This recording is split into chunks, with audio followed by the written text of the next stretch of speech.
4 साल अंडोर कट्टों की बातें होती रहीं, हमने 15 माह काम किया। वज़ीर आज़म शहबाज शरीफ गवादर में तकरीब से खिताब कहा, हुकूमत संभालने के बाद बलूचिस्तान की तरक्की का फैसला किया। जब तक चारों सूबे अच्छा तरक्की नहीं करेंगे, मुल्क आगे नहीं बढ़ेगा।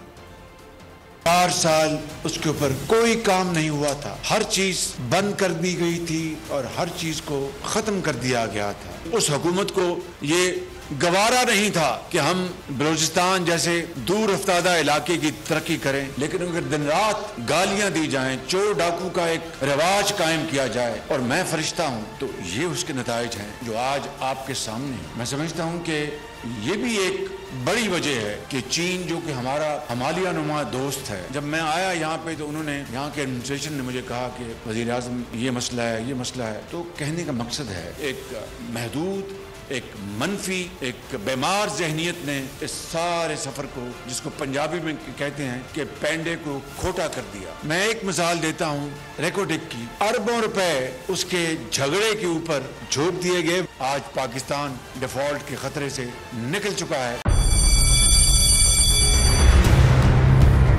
जामियात में चलता गोरख धंधा,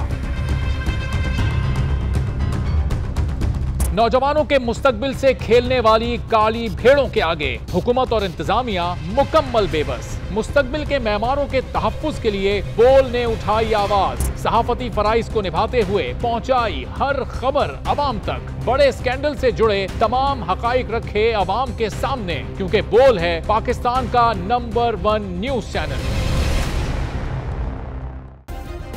सब्सक्राइब करें और बेल दबाएं ताकि कोई खबर रह न जाए।